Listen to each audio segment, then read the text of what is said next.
छत्रपती संभाजीनगरच्या भालगाव शिवारात मारुस्कीला कारिमा फासणारी घटना घडलीय।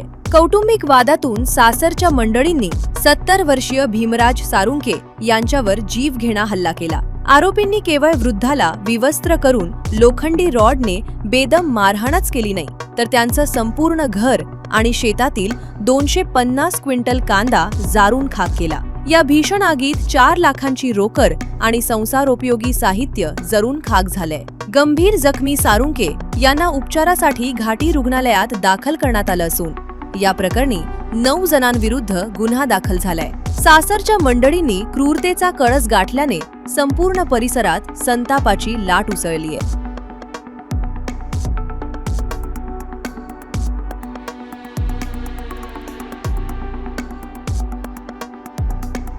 घटना अशी घडली, लहान बंधूचे लग्न होईल होतं 1.5 वर्ष, 1 वर्ष झालं, 1.5 वर्ष झालं लग्नाला। ते आम्हाला फारकती मागत होते।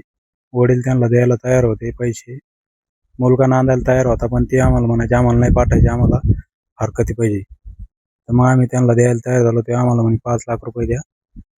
तर 3 लाखात तडजोड असं चालू होतं, 3 लाख रुपये द्यायचे। मग त्यांना पैसे देण्यासाठी बी आणून ठेवले।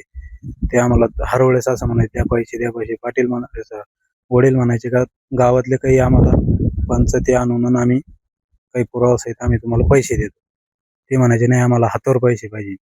ह्या वादामुळे ते एक दिवस सकाळीच आले आणि डायरेक्ट इथं हाणमार चालू केली त्यानं।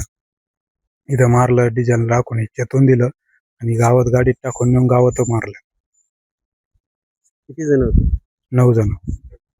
काय केलं ते नेमकं, कसे आले आणि काय म्हणाले आल्यावर? बोलेरो मध्ये आले, ते डायरेक्ट मारायला चालू केलं त्यानं। लगेच चेतून आणि ते आम्ही आमचे बारीक पोरं घेऊन त्यांना झोपेल होते, झोपेतून ओढून दोघांवर बायकून ते आम्हाला बी धावले, पण आम्ही त्यांना जीव वाचविला। आमचा जीव म्हातारा म्हणे वाचवा। ते डायरेक्ट भेडे ते मारायला, काही विचारच नाही केला त्यानं मागचा पुढचा, आणि म्हाताऱ्याला वडीत बोलेरो मध्ये नेऊन गावात भर चौकात मारलं ते। नेमकं कारण काय होतं या गोष्टी? कारण हेच ना, आता ते आम्हाला हे मागत होते, पैसे मागायचे, आम्हाला नाही पाठायचे म्हणे। लग्नाला किती वर्ष? 1.5 वर्ष।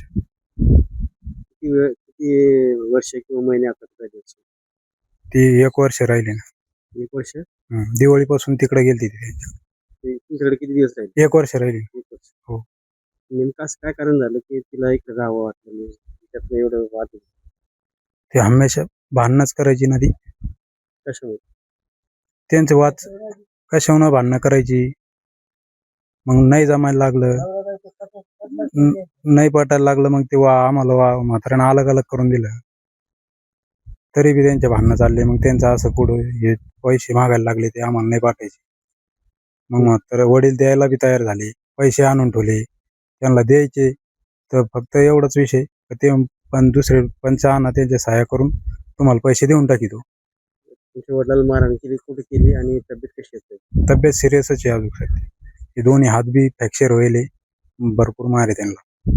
कुठे सध्या? हॉस्पिटलला आहे गंगापूरला। पोलीस येऊन गेले? पोलिसांनी काय सांगितलं? नाही आले पोलीस अजून। इथं आले पंचनामा करून आले पोलीस, म्हणते ते फरार आहे, शोध चालू आहे। आमची मागणी आता हे आमचे एवढे नुकसान झाली, ते झाली, त्याचं आमचं काहीतरी परिचित झालं पाहिजे ना।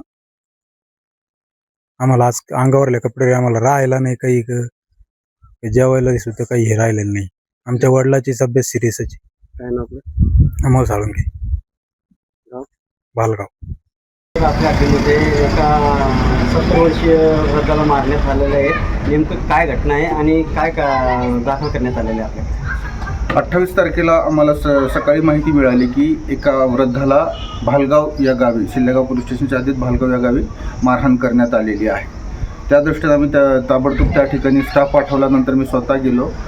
तर परिस्थिती अशी होती, त्या वृद्धाला 2 मुले होते, त्याच्यापैकी दोघांचेही लग्न झालेले आहेत। लहान मुलाची पत्नी नांदत नाही मागच्या काही दिवसापासून, आणि त्यांचा काही कोर्टामध्ये वाद चालू होता।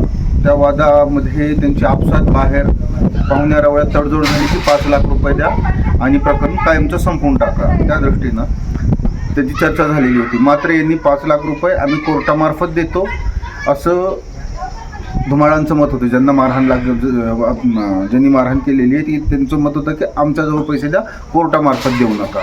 आणि याच्यामध्ये शाब्दिक त्यांचे एक तंटा झाला आणि अचानकच 28 तारखेला सकाळ सकाळ हे मुलीकडचे लोक आले जीप आणि मोटरसायकलने. हा वृद्ध एकटाच शेतात होता, मुलगा नव्हता. तो ज्याच्याबरोबर लग्न झालं तो मुलगा बाहेर होता आणि हा वृद्ध एकटा असताना त्याला मारहाण केली. घरात चूल पेटलेली होती, त्या चुलीतले लाकडं घेऊन पूर्ण घरात टाकले, जेणेकरून त्या घरात आग लागली आणि पूर्ण घर पेटलं. आणि त्या वयस्कर व्यक्तीला उचलून गावात आणले आणि गावात सुद्धा त्याला मारहाण केलेली आहे. एकंदरीत हा चुकीचा प्रकार होता म्हणून 9 जणांविरुद्ध त्यांनी फिर्याद दिल्याप्रमाणे 9 जणांविरुद्ध आपण गुन्हा दाखल केलेला आहे. त्याच्यामध्ये घर जाळणे, गंभीर दुखापती, गैरकायद्याची मंडळी वगैरे जमवणे या पद्धतीने गुन्हा दाखल करण्यात आलेला आहे.